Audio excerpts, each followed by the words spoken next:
Thân chào cả nhà, không nên xem chùa đâu đó. Nhớ đăng ký, like, comment để ủng hộ team nha.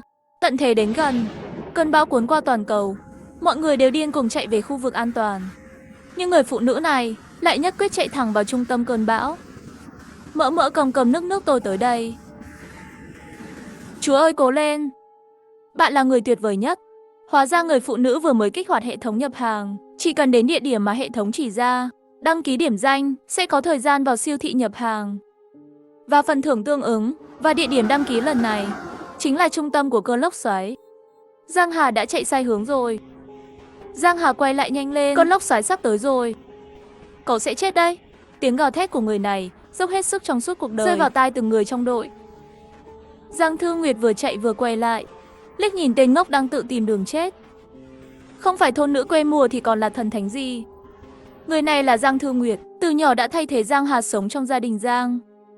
Được cha mẹ Giang gia yêu thương hết mực. Còn người chủ cũ thì không có được đãi ngộ tốt như vậy. Cậu ấy sống ở nông thôn từ nhỏ, cuộc sống thiếu ăn thiếu mặc. Sau khi về Giang gia, cậu ấy luôn bị Giang Thư Nguyệt chơi xấu. Kết quả là mọi người xung quanh đều ghét cậu ấy. Nhìn Giang Hà ngày càng gần cơn lốc xoáy khổng lồ, cô ấy không tự chủ được mà nhếch môi. Cảm xúc vui mừng dâng trào trong mắt. Người đáng chết từ lâu rồi, sắp xếp ổn thỏa ở đây để tôi không phải tự tay làm nữa. Nếu có gì phải trách thì trách cậu không biết suy nghĩ. Cuối cùng ngay cả câu từ cũng chẳng để lại được. Hạ Hoài Phong nhíu mày chặt. Mặc dù anh không có ấn tượng tốt về Giang Hà, nhưng với tư cách là người đứng đầu đội, anh có trách nhiệm bảo vệ sự an toàn của mỗi thành viên trong đội. Giang Hà đừng chạy nữa. Chỗ đó nguy hiểm. Anh Hoài Phong, giờ này mà còn lo cho cậu ta làm gì? Biết đâu cậu ta chỉ muốn chết thôi. Chúng ta không thể vì cậu ta mà đánh đổi mạng sống của mình. Cũng đúng, trong thời kỳ tận thế, có vô số người không chịu nổi môi trường khắc nghiệt, lặng lẽ kết thúc sinh mạng của chính mình. Chỉ cần có lý do, Hạ Hoài Phong sẽ an tâm mà làm vậy. Giang Hà, người đang chạy ngày càng xa, kéo Giang Thư Nguyệt nhanh chóng chạy về phía nơi an toàn. Sau khi chạy được một đoạn, Giang Hà đã hoàn toàn kiệt sức, chỉ có thể chậm rãi tiến về phía cơn lốc xoáy với tốc độ của chính mình. Những cây đại thụ to lớn bị nhổ bật gốc, giống như những món đồ chơi nhẹ tênh, chúng quay vòng liên tục trong không trung. Trong khi Giang Hà chỉ nặng chưa đến 100 cân, như thể không có bất kỳ chướng ngại vật nào, bước đi cực kỳ vững vàng, cơ thể không hề bị dao động, cứng cỏi xuyên qua trung tâm của cơn lốc xoáy. Khi đăng ký thành công, phần thưởng đã được phát. Xin chủ nhân kiểm tra. Khi quay đầu lại, Giang Hà thấy trên mặt đất có một chiếc xe 3 bánh hồng hết mức có thể. Cửa sau có 5 chữ to rõ ràng. Cái quái gì đây? Ngay cả xe điện cũng không phải, mà là xe 3 bánh. Đúng là xe 3 bánh. Chủ nhân, đừng nhìn nó bây giờ chỉ là một chiếc xe 3 bánh nhỏ. Chỉ cần tích đủ điểm, sau này có thể nâng cấp thành xe nhà di động. Có điều hòa, tủ lạnh, giường ngủ, mọi thứ đều đầy đủ. Nhìn không gian phía sau xe này rộng rãi bao nhiêu. Rất rộng, có thể chứa rất nhiều đồ. Và màu sắc của nó thật trẻ trung năng động, sạch sẽ và đẹp đẽ. Dừng, đừng nói những thứ khác. Tôi đói rồi, muốn ăn cơm. Không vấn đề gì, chủ nhân, nhắm mắt lại. Tôi sẽ dẫn bạn vào siêu thị ảo ngay. Một luồng ánh sáng trắng lóe lên khi mở mắt ra lần nữa. Giang Hà đứng ở cửa siêu thị ảo. Cách quầy yến mạch có một thanh chắn đỏ, hiện đang trong trạng thái đóng. Nhìn qua kính trong suốt, không gian siêu thị không lớn, chỉ khoảng 8 mét vuông, có thể nhìn thấy tận cuối. Hiện tại siêu thị ảo chỉ có một gian hàng, mở khóa bánh mì rong biển, thịt sông khói và nước khoáng chai. 2 loại sản phẩm. Cố lên, tranh thủ, cố gắng lấy được càng nhiều sản phẩm càng tốt trong vòng 1 phút. Ngoài ra còn có một lưu ý nhỏ. Chỉ cần chủ nhân bước vào siêu thị, hệ thống này sẽ bắt đầu đếm ngược. Khi thời gian nhập hàng về không, bạn mới có thể rời khỏi siêu thị. Giang Hà đại khái đã hiểu quy tắc. Nhập hàng là cuộc đua với thời gian, phải điều chỉnh tốt nhất để không bị thiệt thòi. Để tôi thắt dây giày đã. Hệ thống im lặng nửa giây, sau đó vô tình vạch trần. Dép tông của bạn đâu có dây. Giang Hà cúi đầu nhìn, mới nhớ ra cậu ấy đã sống lay lắt trong thế giới tận thế suốt nửa năm. Không chết đói đã là may mắn rồi, nghèo đến mức không có giày đi cũng là chuyện bình thường. Từ giờ tôi chỉ có thể đi Z tông mà thôi. Cái này là do ai? Tôi không quan tâm, cậu phải đền bù thiệt hại tinh thần cho tôi. Vậy tôi sẽ lấy tiền trong kho nhỏ của tôi để mua cho cậu một bộ quần áo mới. Được chứ, không thể nhiều hơn nữa đâu. Trong thời gian làm nhiệm vụ, tôi cũng chỉ là một hệ thống nghèo. Điểm để mua quần áo còn phải đi vay từ hệ thống bên cạnh nữa. Được rồi, cậu đi mua đi. Hệ thống không dám có ý kiến, nhanh chóng lấy cho cậu một bộ quần áo mới. Áo thun trắng, quần jean, giày thể thao, thay đôi giày mới. Dép thử ngay tại chỗ. Thoải mái và chống trượt, chất lượng cũng khá ổn, sẽ không làm cậu thất vọng đâu. Cậu gật đầu, tự nhủ đã sẵn sàng. Ngay lập tức, cổng siêu thị mở ra. Giang Hà bước nhanh, hướng thẳng đến kệ bánh mì và nước. Cậu mở rộng cánh tay và thu lại. Lập tức, trong tay cậu có thêm 10 mấy chai nước. Ở cửa siêu thị có một xe đẩy cố định. Chỉ khi đặt đồ vào xe đẩy mới tính là của Giang Hà. Cậu đi qua lại trong vòng 1 phút rất nhanh. Khi kết thúc, Giang Hà thu về 42 cái bánh mì, 24 chai nước. Khi cậu ra khỏi siêu thị, bánh mì và nước đã được xếp gọn gàng trong xe 3 bánh. Cơn lốc xoáy lúc này đã không còn. Thế giới bên ngoài đã trở lại yên tĩnh. Mặt đất đầy hỗn loạn. Giang Hà, thật may là cậu không sao. Một cô gái đầy xúc động ngắt lời hành động vặn nắp chai của Giang Hà. Người đến là một cô gái cùng đội với cậu ấy. Tên là Lý Đình. Suốt nửa năm qua, chỉ có cô ấy là người có thể nói chuyện với Giang Hà. Mối quan hệ của họ cũng tạm ổn. Giang Hà vẫy tay với cô ấy. Lý Đình, cậu có muốn mua nước và bánh mì không? Lý Đình nuốt nước bọt một cách mạnh mẽ. Cái bụng đã lâu không có thức ăn, giờ đây bắt đầu có thắt vì cơn thèm ăn. Cảm thấy đau đớn, Giang Hà. Những thứ hiếm có như vậy, cậu tất nhiên muốn bán cho tôi sao? Cậu là khách hàng đầu tiên của tôi mà. Phương thức thanh toán miễn là không phải tiền mặt. Các thứ khác. Tiền mặt. Trang sức bạc, một cái bánh mì 60 điểm. Một chai nước 100 điểm. Còn về giá trị điểm của đồ của cậu, tôi sẽ định giá cho cậu.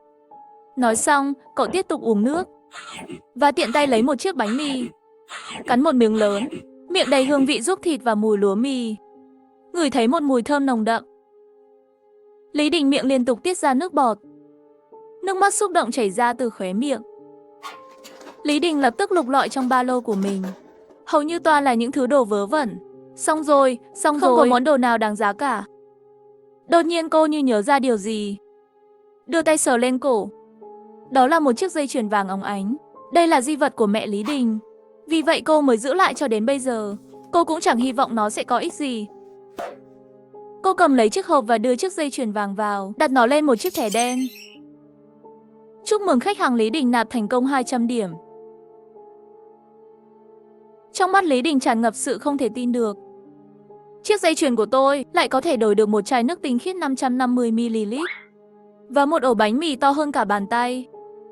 Và còn có điểm thưởng nữa. Đây là thẻ điểm của bạn. Bạn đã quyết định mua gì chưa? Một chai nước và một ổ bánh mì. Được rồi, vui lòng đặt thẻ điểm lên chiếc hộp đen này. Đã trừ 167 điểm. Số dư tài khoản 47 điểm. Khi cầm chai nước và ổ bánh mì trên tay, Lý Đình mới có chút cảm giác chân thực. Cô nôn nóng vặn nắp chai, nhấp một ngụm nhỏ. Đôi môi khô nứt được làm dịu. Lý Đình cảm thấy bản thân như đang trôi trên mây. Cả người sống lại. Khi ăn bánh mì, tay của Lý Đình không ngừng run rẩy. Hương thơm nước mũi khiến Lý Đình ôm lấy ổ bánh mì, nôn nóng cắn một miếng. Tất nhiên cô không nỡ ăn quá nhiều, nhẹ nhàng nhai từng miếng nhỏ. Cuối cùng vẫn còn hơn nửa ổ. Cô cẩn thận đặt vào trong ba lô. Giang Hà, cảm ơn anh đã sẵn lòng trao đổi lương thực với tôi. Lời còn chưa dứt, Hạ Hoài Phong và những người khác ngửi thấy mùi thơm. Kỳ Kỳ bước đến. Giang Thư Nguyệt kinh ngạc nhìn Giang Hà. Hai hàng lông mày nhíu chặt. Cái đền tường nhỏ này không bị lốc xoáy cuốn đi thì thôi, sao còn có một bộ quần áo mới tinh xuất hiện ở đây mà không chút tổn hại nào. Bên cạnh còn có một chiếc xe 3 bánh màu hồng. Và đống thực phẩm trên xe lại từ đâu ra? Trong chốc lát, Giang Thư Nguyệt không biết nên vui mừng hay nên tức giận. Anh tiến lên, nhìn xuống Giang Hà từ trên cao. Giang Hà, những thứ này cậu tìm được từ đâu? Hôm nay cậu có thể an toàn đến đây. Không thể thiếu sự chăm sóc của Hoài Phong ca ca. Những vật tư này, cậu phải chia một nửa cho anh ấy. Giang Hà suýt bật cười. Nếu không phải cậu cẩn thận từng chút trên đường đi, thì đã bị hại đến mức không còn cả xương. Nhưng dù những người trong đội này không giúp gì được cho cậu, nhưng đội ngũ đông người cũng thay cậu chắn được không ít nguy hiểm. Dù sao nước và bánh mì cũng phải bán ra. Bán cho bọn họ cũng xem như trả lại ân tình. Có thể thôi, nhưng miễn phí thì không thể, muốn lương thực thì phải mang đồ ra. Cậu đưa mắt nhìn về phía sau, hướng về những người còn lại trong đội. Lương thực có hạn, ai đến trước thì được trước. Những người ban đầu còn mơ hồ nghe xong câu này, lập tức mắt sáng rực. Nhưng cũng có kẻ nảy sinh ý nghĩ xấu xa. Giang Hà chỉ là một phụ nữ yếu đuối, sao có thể giữ được nhiều đồ tốt như vậy? Cướp luôn chẳng phải tiện hơn sao? 4-5 gã đàn ông gầy gò như khỉ, nhìn nhau một cái, rồi lập tức lao lên, xông tới bên chiếc xe 3 bánh. Ánh mắt họ đầy tham lam, hai tay vươn về phía ổ bánh mì vàng óng. Phát hiện hành 6 cướp bóc. Kích hoạt chế độ tấn công. Ký chủ có thể chọn cách trừng phạt sau đây. Nhấp chọn, vạn tiễn xuyên tâm. Nén ép cực hạn. Vạn lý tê tức đến thiên đao vạn của. Trương Quốc bình thản quét mắt nhìn bọn họ, nhẹ nhàng thốt 2 chữ, điện giật. Giọng anh không lớn, nhưng Lý Đình cùng những người khác nghe rất rõ. Ngay khi mọi người còn chưa hiểu chuyện gì, thì bỗng thấy những kẻ định cướp đồ bỗng nhiên co giật toàn thân, như bị sét đánh trúng. Hai mắt trợn trắng, chẳng mấy chốc đã hóa thành mấy khối than đen vô hồn. Giang Hà cúi mắt, ánh nhìn dừng trên đống xác vô tri vài giây. Sau đó bình thản quay đi. Giọng điềm nhiên, muốn mua đồ của tôi thì phải tuân theo quy tắc của tôi, nếu không thì sẽ có kết cục giống bọn họ. Rõ chưa? Không gian bỗng trở nên chết lặng. Hầu như tất cả mọi người đều sững sờ tại chỗ, vẻ mặt sững sờ, cho đến khi giọng nói của Giang Hà một lần nữa vang lên. Được rồi, ai muốn mua nước và bánh mì, có thể đến tìm tôi để làm thẻ tích điểm. Vàng bạc, châu báu đều có thể đổi thành điểm. 2 chiếc răng vàng 100g, mà chỉ đổi được một chai nước khoáng 500ml. Hi hi hi, Giang Hà, 2 thứ này của tôi có đổi được chai nước không? Lúc mua nó tôi đã tốn cả mấy vạn đấy. Chỉ vì họ đang ở trong thế giới hoang tàn, lương thực và nước đã trở thành những thứ quý giá nhất trên thế giới này. Còn vàng bạc châu báu lại trở thành phế phẩm vô giá trị. Đổi được, nhưng điều kiện là anh phải tự lấy chúng ra. Nghe vậy, Triệu Bằng mặt mày hớn hở, vội vàng lấy một viên gạch, dùng hết sức đập vào 2 chiếc răng vàng trong miệng. Chỉ nghe 2 tiếng rắc rắc, 2 chiếc răng vàng thuận lợi rơi ra khỏi miệng anh ta. Anh ta cẩn thận nâng niu 2 chiếc răng dính máu, mặt rạng rỡ bước đến chỗ Giang Hà. Giang Hà hơi né tránh bàn tay mà Triệu Bằng đưa ra, cứ đặt răng vàng lên tháp tích điểm là được.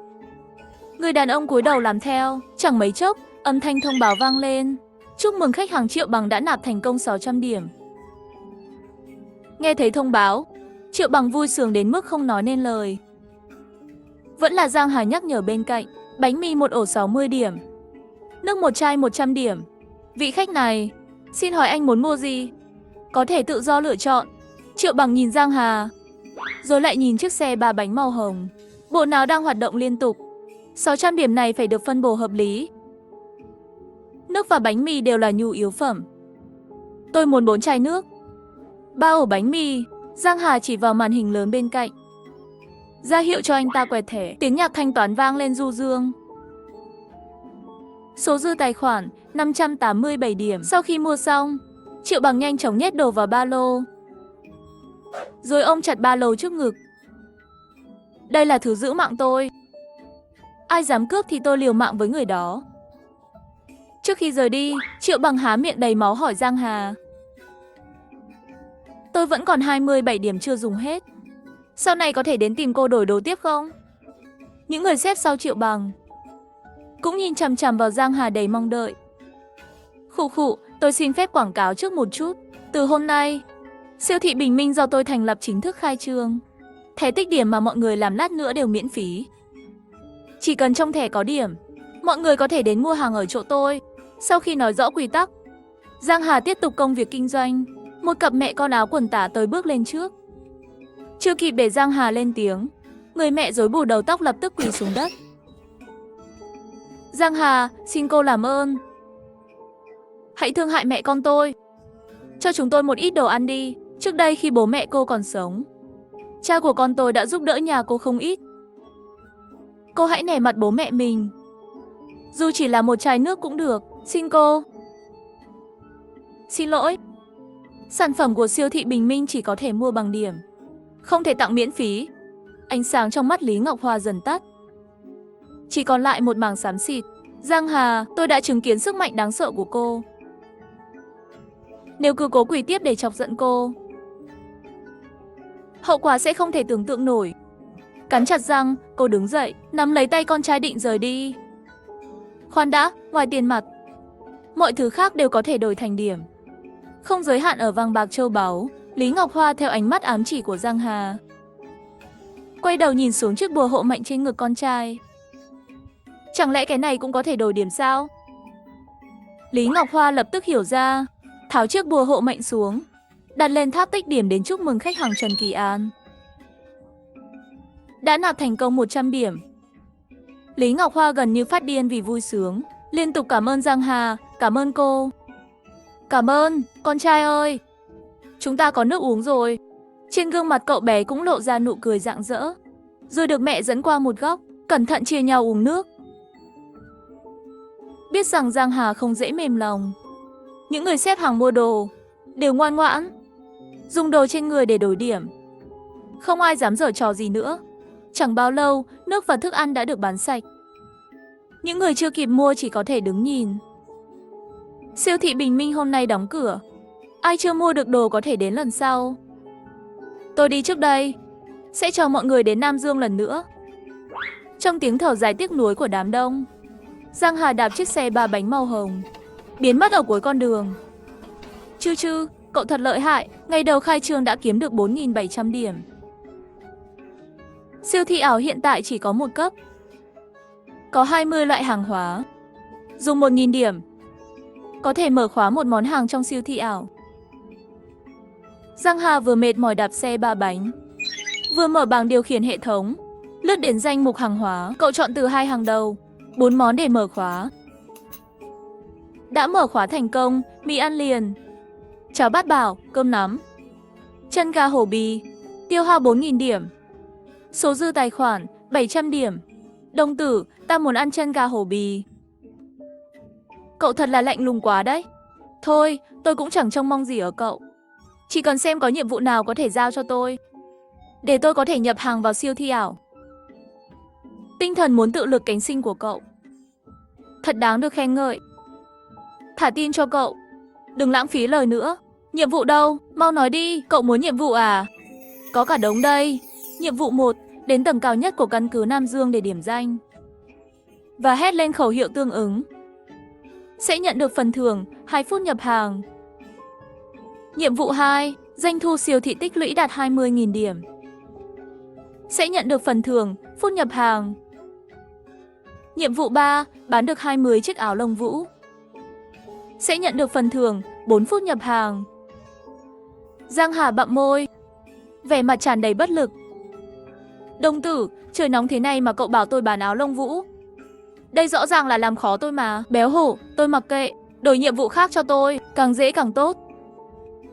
Châu báu, thanh nhiệm vụ chỉ có thể hiển thị tối đa 3 nhiệm vụ cùng lúc, và không thể bỏ qua bất kỳ nhiệm vụ nào. Cố lên nào, châu báu, hệ thống tin tưởng vào cậu. Cậu làm được mà. Hừ, nếu không phải vì công việc này, có đãi ngộ quá tốt, tôi đã từ chức rồi đi đâu đó nghỉ hưu cho khỏe. Nghĩ vậy, Giang Hà đành miễn cưỡng chấp nhận thực tế, tiếp tục đạp xe 3 bánh bằng sức người. Nhờ sự nỗ lực không ngừng, một người một xe cuối cùng cũng đến căn cứ Nam Dương. Căn cứ Nam Dương được xem là một căn cứ có quy mô không nhỏ, là điểm đến lý tưởng của những người sống sót, ai cũng muốn tranh nhau đến đó.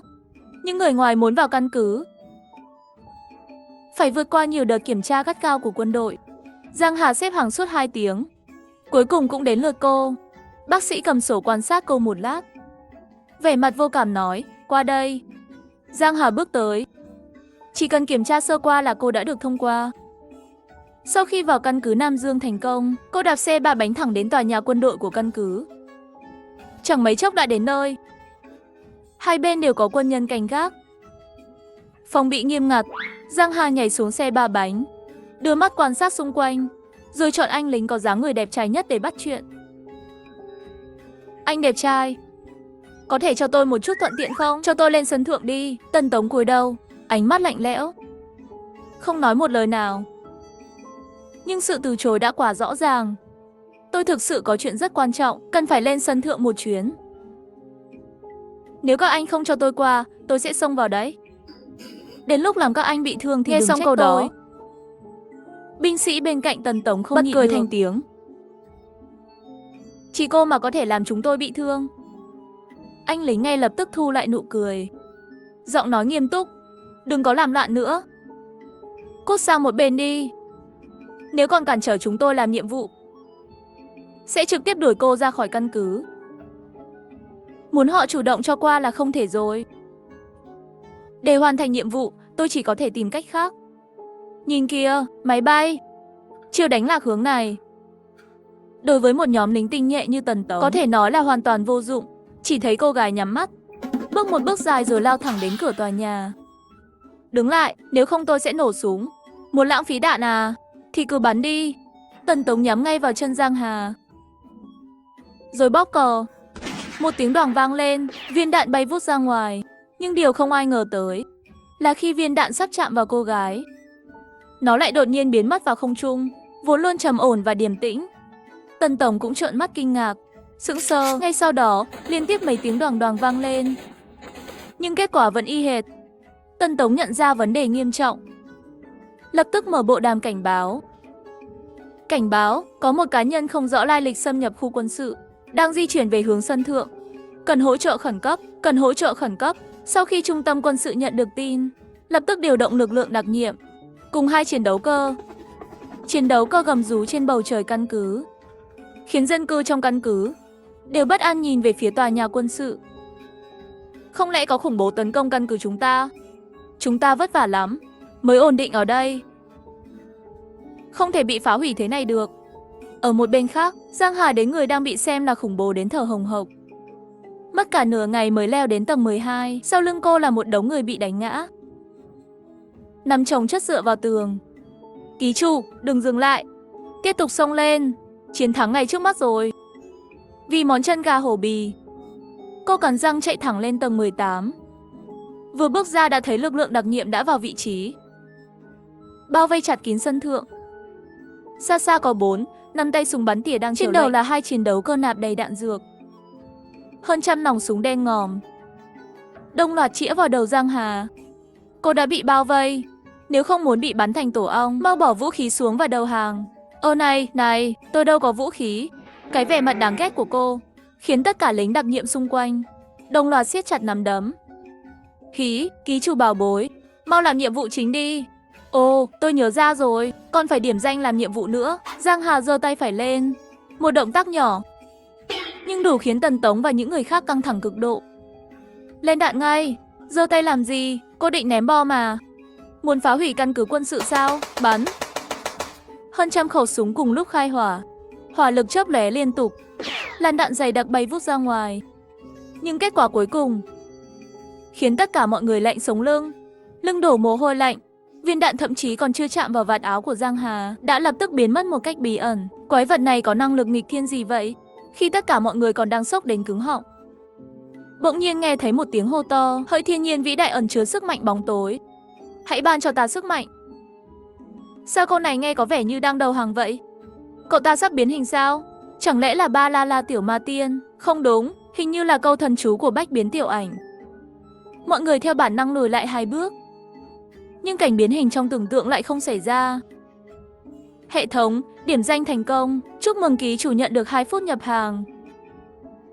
Giang Hà khe cúi người, mỉm cười đầy thư thái, xin lỗi nhé. Tôi thực sự chỉ lên sân thượng để điểm danh thôi. Giờ xong việc rồi, mọi người cứ tiếp tục làm việc đi, tôi đi trước đây.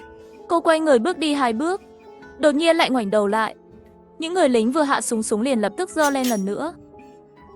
Ánh mắt căng thẳng nhìn chằm chằm vào Giang Hà. Tôi có thể đi thang máy xuống không? Thưa cô tạm thời không được rời khỏi đây. Thủ trưởng của chúng tôi muốn gặp cô. Khoan khoan, chuyện gì để hôm khác nói đi. Tôi còn có việc gấp, không có thời gian tám chuyện với thủ trưởng của các anh. Nếu không được đi thang máy, thì tôi tự xuống vậy. Leo cầu thang thì không thể nào. Ánh mắt Giang Hà lóe lên, cô sải bước về phía mép sân thượng, rồi nhảy xuống không do dự. Động tác dứt khoát, khiến tất cả mọi người chết lặng tại chỗ. Cô ấy thật sự nhảy lâu rồi. Đây là tầng 18 đấy. Tần Tống lập tức lao tới. Thò đầu nhìn xuống, chỉ thấy một chiếc xe ba bánh màu hồng đang từ từ lăn bánh. Bye nhé. Giang Hà rời đi một cách nhẹ nhàng, nhưng quân khu căn cứ lại dậy sóng. Một người thậm chí không sợ đạn. Cô ta là ai? Dù thế nào cũng phải tìm ra cô ta, làm rõ thân phận của cô ấy. Đúng rồi, để tránh gây hoang mang cho dân cư. Chuyện này phải giữ bí mật, tiến hành điều tra ngầm. Tại một góc khu ổ chuột, Giang Hà hào hứng hét lên, hệ thống, tôi muốn nhập hàng, mau lên mau lên. Được, bắt đầu ngay đây. Giang Hà một lần nữa bước vào cổng siêu thị ảo. So với lần trước, các kệ hàng đã phong phú hơn nhiều.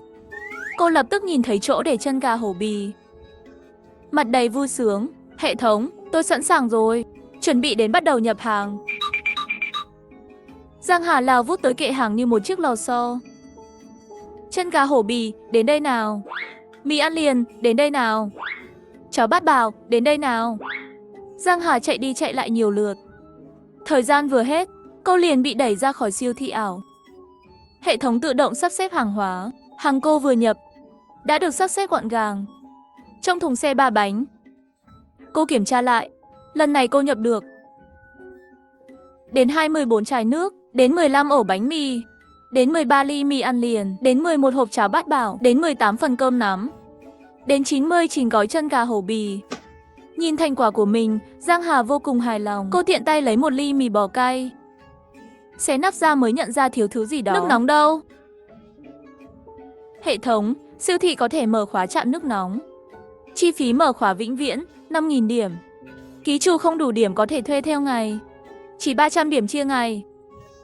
Giang Hà ngửi thấy mùi lừa đảo. Nhưng không có nước nóng thì không thể ăn mì. Thôi đành thuê một ngày vậy. Trừ 300 điểm, số dư, 400 điểm. Chặn nước nóng trông giống máy nước uống.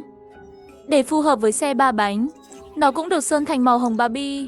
Cô đổ nước nóng vào ly mì. Chờ 3 phút. Sau đó vớt 5 cái chân gà hổ bì, thả hết vào ly mì. Một bữa ăn sang chảnh đến mức không thể tin nổi. Giang Hà cảm thấy như đang ở trên thiên đường. Dù ăn xong rồi mà cô vẫn còn thòm thèm. Thấy tâm trạng cô tốt, hệ thống lập tức nhắc nhở. Ký chủ, siêu thị Bình Minh nên mở cửa rồi. Hãy cùng nhau phát triển mạnh mẽ hơn nào. Hướng tới tương lai rực rỡ. Trong thời kỳ nạn đói, người khác phải gặm vỏ cây, nhưng cô ấy lại lái xe ba bánh đi bán hàng trên phố. Chỉ thấy cô đạp chiếc xe ba bánh hồng Barbie chất đầy hàng hóa, vừa xuất hiện trên đường phố, đã thu hút toàn bộ ánh nhìn của mọi người. Ai nấy đều không hẹn mà cùng tiến lại gần xe ba bánh, đi ngang qua đừng bỏ lỡ. Siêu thị Bình Minh chính thức mở cửa. Mì ăn liền, cơm nắm, cháo bát bảo, bánh mì, chân gà hổ bì, nước khoáng. Ai muốn mua thì đến làm thẻ tích điểm. Nghe thấy vậy, tất cả mọi người đều kinh ngạc tròn mắt. Không thể nào, thời buổi này mà vẫn có người mở siêu thị bán nước, bán đồ ăn sao? Đùa à? Chắc giá đắt cắt cổ luôn. Bà chủ, làm thẻ tích điểm là sao? Chai nước khoáng này giá bao nhiêu? Hay là phải dùng xăng dầu đổi? Tôi không cần xăng dầu, nhưng vàng bạc, trang sức, đồ cổ, ngọc bội, tôi đều thu hết. Cái gì? Những thứ đó cũng đổi được hàng sao? Thật hay giả vậy? Mọi người đều tỏ vẻ hoài nghi. Một người đàn ông trung niên trông cực kỳ tiểu tụy trực tiếp tháo chiếc nhẫn vàng trên tay, đưa đến trước mặt Giang Hà. Bà chủ, cái này đổi được bao nhiêu hàng? Giang Hà làm cho ông một thẻ tích điểm, rồi bảo ông đặt chiếc nhẫn vàng lên. Hệ thống, chúc mừng khách hàng Vương Hồng Ba nạp thành công 800 điểm. Trên xe ba bánh, mỗi món hàng đều có một bảng giá màu hồng. Trên đó ghi rõ giá tương ứng. Vương Hồng Ba nhìn lướt qua một vòng, trái tim kích động đến suýt nhảy ra ngoài. 800 điểm trong thẻ của tôi có thể mua được khá nhiều đồ. Bà chủ, tôi lấy 4 chai nước và 6 ổ bánh mì. Ông lấy bánh mì và nước, Vương Hồng Ba cảm giác như đang trong giấc mơ. Mắt ông đỏ hoe, ông nhéo mạnh vào đùi mình, đau đến mức hét lên, không phải mơ. Đây không phải là mơ, cha mẹ tôi được cứu rồi. Bà chủ, cảm ơn cô. Nói xong, Vương Hồng Ba lập tức chạy nhanh về phía nhà mình. Có người đi đầu. Những người khác cũng không do dự nữa, lập tức kéo đến xin làm thẻ tích điểm. Mỗi lần có khách hàng mới, Giang Hà đều tranh thủ hỏi. Siêu thị tôi còn bán cả áo lông vũ chất lượng cao. Giá gốc 200 điểm. Bây giờ giảm giá sốc, chỉ còn 60 điểm. Anh chia chị có muốn lấy một cái không? Xin lỗi bà chủ. Tôi không thiếu quần áo. Với lại tôi cũng không đủ điểm, nên thôi vậy. Nhiệt độ ở Nam Dương vẫn đang tăng dần.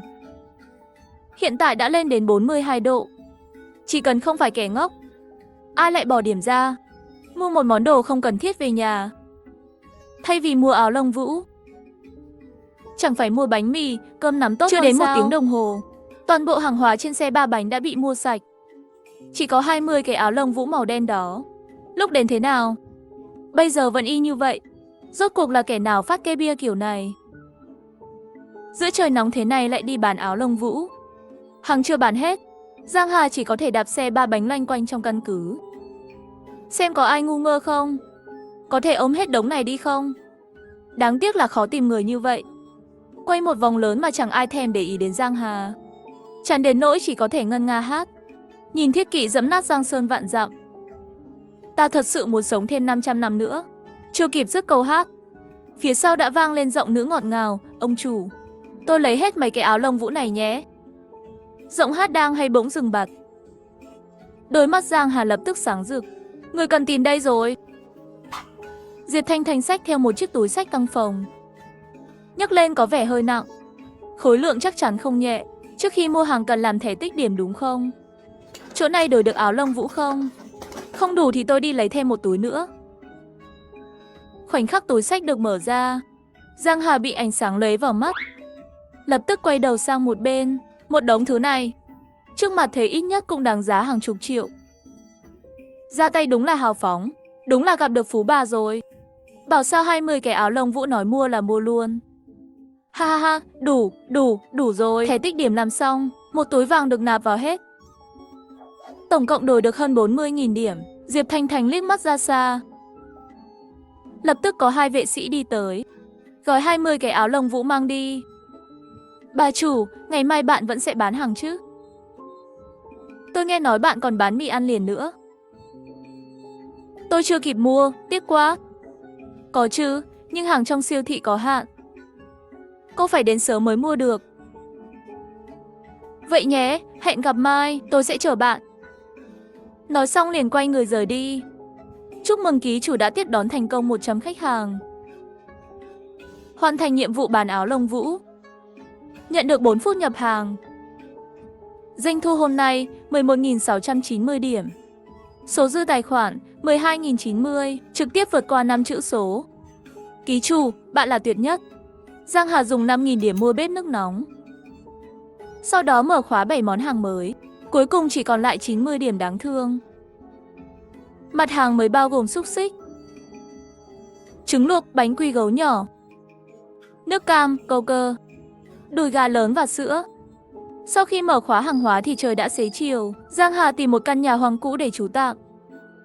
Từ phía đều hở, ngay cả cửa sổ cũng không có. Dù chỗ này rách nát, nhưng cũng có thể miễn cưỡng ngủ. Giang Hà vừa nằm xuống liền nhanh chóng chìm vào giấc ngủ say. Hơi thở dần dần ổn định, vừa tờ mờ sáng. Giang Hà đã tỉnh dậy. Cô mở giao diện hệ thống kiểm tra bảng nhiệm vụ. Nhiệm vụ 1, bán 30 chiếc áo bông quân dụng. Giá niêm yết 100 điểm thưởng. Có thể nhận được 5 phút thời gian nhập hàng. Nhiệm vụ 2, đến bảo tàng căn cứ để điểm danh và hô to khẩu hiệu. Có thể nhận được 1 phút thời gian nhập hàng. Xem xong nhiệm vụ, cô ưu tiên chọn đến bảo tàng để điểm danh. Cô đạp chiếc xe ba bánh nhỏ chạy đến đó. 20 phút sau, chiếc xe ba bánh hồng dừng trước. Một cánh đồng ngô héo úa. Giang Hà nhìn xung quanh.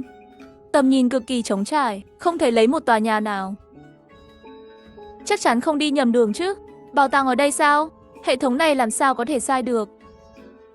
Bảo tàng Nam Dương vốn ở ngay đây. Chỉ là sau khi khu vực này bị phá rỡ, người ta trồng lên một cánh đồng ngô. Điểm danh ở ngay giữa cánh đồng ngô đó. Ký chủ cứ tiếp tục đi vào trong.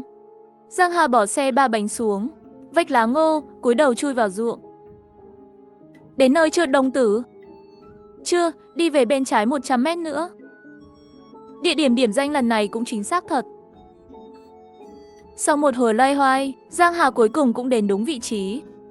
Cô hắng giọng một chút, dậm chân xuống đất, hô lớn khẩu hiệu nhiệm vụ. Tôi giỏi nhất, tôi mạnh nhất, đồng tử húc tường vì tôi. Ai dám bẻ gãy đôi cánh của ngươi, ta sẽ hủy diệt thiên đường của hắn. Ông bác trong ruộng ngô bên ngoài giơ cây đinh ba lên. Quát lớn chạy đến. Ai đấy, thằng danh nào dám trộm ngô của ta? Chán sống rồi hả? Mày trốn đâu rồi? Xem tao không xiên chết mày bây giờ. Giang Hà quay đầu lại, nhìn thấy cây đinh ba đầu phát sáng lấp lánh, đang lao về phía anh với tốc độ chóng mặt. Cô lập tức hóa thành kẻ trộm dưa. Theo phản xạ, quay người bỏ chạy, đạp xe ba bánh nhanh như bay, bàn đạp gần như bốc khói. Cuối cùng cũng bỏ xa ông bác phía sau. Người phụ nữ bán nước khoáng trong phòng ngủ. Không lấy tiền cũng không lấy dầu mỏ, chỉ nhận các loại châu báu, ngọc bích, đồ cổ và văn vật. Người phụ nữ hướng dẫn vừa kích hoạt hệ thống nhập hàng, mà vật tư của hệ thống đều phải đổi bằng châu báu mới có thể lấy. Kia chẳng phải là Giang Hà sao? Lý Đình mắt lập tức sáng rực. Giang Hà không hề lừa chúng ta, cô ấy thực sự đã đến Nam Dương trước. Hơn nữa còn nghiêm túc mở siêu thị. Trước đây cô ấy chỉ bán nước và bánh mì, giờ số lượng hàng hóa lại càng đa dạng hơn. Nhìn thấy đồng đội, lập tức bị Giang Hà thu hút sự chú ý. Hạ Hoài Phong trong lòng thầm thấy khó chịu, ngay lập tức ra lệnh với tư cách đội trưởng rồi bỏ đi.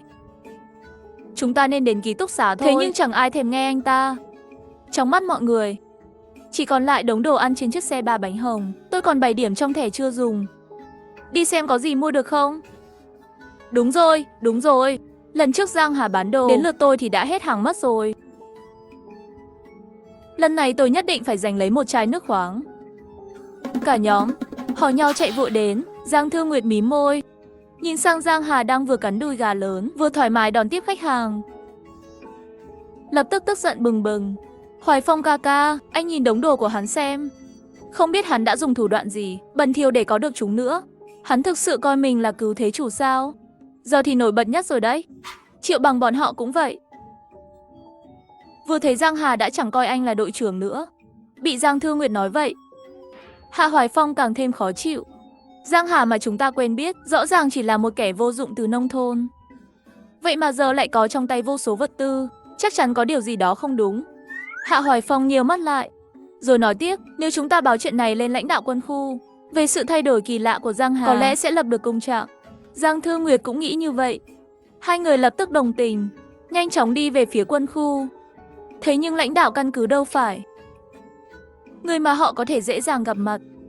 Chào, Tần Tống quay đầu lại, lạnh lùng nhìn họ. Cả người toát ra khí thế uy nghiêm.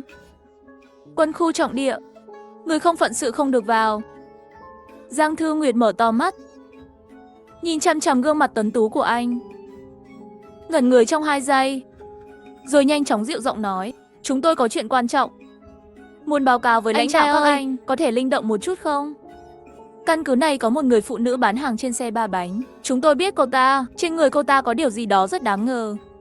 Lông mày Tần Tống hơi nhíu lại, ngay lập tức phản ứng, anh biết họ đang nói đến ai. Chiều hôm qua căn cứ đã cử người tiếp cận để điều tra, nhưng đối phương rất cảnh giác. Dù đã mua rất nhiều hàng của cô ta, cũng khó lòng bắt chuyện. Chưa nói đến việc tìm ra lai lịch của cô ấy. Tần Tống im lặng 2 giây, rồi cúi đầu mở bộ đàm liên lạc, báo cáo với cấp trên bằng giọng không để họ nghe thấy. Không ngoài dự đoán, anh nhận được lệnh xác nhận cho phép. Tần Tống gọi một binh sĩ khác đến, dùng máy quét kiểm tra, xem 2 người có mang theo vật nguy hiểm không. Xác nhận không vấn đề gì liền lập tức cho qua. Ha, không ngờ lại dễ dàng vào được quân khu như vậy. Qua bao nhiêu vòng kiểm tra, lãnh đạo bận rộn xử lý vô số việc lớn nhỏ của căn cứ, tưởng rằng sẽ phải đợi rất lâu chứ. Một binh sĩ trẻ dẫn họ vào thang máy, cuối cùng đưa đến văn phòng của người đứng đầu căn cứ. Giang Thư Nguyệt ôm chặt cánh tay Hạ Hoài Phong, trên mặt không giấu được vẻ phấn khích. Đây chính là lãnh đạo cao nhất của căn cứ. Nếu tin tức của chúng ta có giá trị, chắc chắn sẽ giúp ích rất lớn cho Hoài Phong ca ca. Trong văn phòng, Tạ Cảnh Sơn mặc quân phục chỉnh tề, đứng trước cửa sổ kính sát đất, ánh mắt mang theo sự phức tạp khó tả. Nói đi, các người muốn tố cáo ai? Người mở siêu thị trong căn cứ ạ? Nói rõ xem nào, người phụ nữ đó tên là Giang Hà. Cô ta chính là một kẻ quái dị, trước đây lúc nào cũng ngờ nghệch, chẳng có gì nổi bật. Bây giờ không biết từ đâu lại có vô số vật tư, được cả đám người tâng bốc. Nói rõ thêm về những điểm đáng nghi của cô ta. Được một vị lãnh đạo cao cấp lắng nghe nghiêm túc. Lòng hư vinh của Giang Thư Nguyệt lập tức được thỏa mãn. Cô ta vẫn thẳng lưng, bắt đầu kể chi tiết về xuất thân nông thôn của Giang Hà, tính cách, hành sáu thường ngày của cô ta. Tất cả đều được kể lại không thiếu một chữ. Lông mày Tạ Cảnh Sương cau chặt, ngón tay nhẹ nhàng gõ lên tay vịn sofa. Tình hình tôi đã nắm rõ, các người về trước đi. Chuyện chỉ vậy thôi sao? Không ra lệnh ngay lập tức, bắt con quái vật Giang Hà lại sao? Giang Thư Nguyệt không thể chờ đợi thêm, chỉ muốn nhanh chóng thấy Giang Hà gặp họa. Đừng lượn qua lượn lại trước mặt tôi. Khi nào các người mới bắt cô ta về nghiên cứu đây? Cô ta chắc chắn đã biến dị rồi, phải nghiên cứu kỹ cơ thể cô ta. Người đang ra lệnh cho ta sao? Hạ Hoài Phong nhận thấy tình hình không ổn, nhanh chóng kéo Giang Thư Nguyệt ra sau lưng, dùng ánh mắt cảnh báo cô ta không được nói nữa. Chúng tôi đã cung cấp thông tin, cần báo cáo rồi. Nếu sau này có gì cần biết thêm, chúng tôi sẽ sẵn sàng phối hợp. Nói xong, Giang Thư Nguyệt bị Hạ Hoài Phong kéo ra ngoài. Khuôn mặt cô ta đầy vẻ bất mãn, cơ hội thể hiện tốt như vậy. Vậy mà toàn bộ lời nói đều bị Giang Thư Nguyệt chiếm hết. Anh ta thậm chí còn không nói được câu nào. Hoài Phong ca ca, đừng giận mà. Lúc này tôi nóng vội quá thôi, không cố ý giành lời của anh đâu. Lần sau nhất định tôi sẽ không như vậy nữa, nếu không thì tối nay tôi sẽ bù đắp cho anh nhé. Được không? Lúc này, tại quảng trường nhỏ của căn cứ, hàng trăm người vừa xếp hàng, đã gần như rời đi hết. Chỉ còn Lý Đình và những người khác đang chọn hàng. Giang Hà, ký túc xá của cậu ở đâu thế? Lúc rảnh rỗi, tôi muốn đến tìm cậu nói chuyện. Được thôi, tất nhiên rồi. Chỉ cần tôi không bận, nhưng hiện tại tôi chưa ở ký túc xá, cũng chưa nhận thẻ căn cứ. Tôi vừa đi nhận rồi, ngay trong hội trường cách cổng vào căn cứ chưa đầy 100 mét. Có cần tôi dẫn cậu qua đó không? Không cần đâu, đợi tôi bán xong hàng rồi đi cũng được. Cậu cứ lo việc của mình đi. Được thôi. Triệu Bằng đứng ngay sau Lý Đình, vừa bị nhổ mất 2 cái răng cửa, nói chuyện có chút gió lọt qua. Giang Hà, cậu mặc áo khoác này nhìn đúng chuẩn luôn, rất hợp với khí chất đại lão gia như tổng giáp của tôi. Anh ta nhe răng cười một cái. Vậy cậu muốn lấy một cái mang đi không? Thôi. Tôi không có nhiều điểm như vậy. Tốt nhất là cứ mua đồ ăn trước đã. Triệu Bằng trong thẻ chỉ còn có hơn 20 điểm đáng thương. Cuối cùng mua 2 gói bánh quy gấu nhỏ, rồi cùng Lý Đình quay về ký túc xá.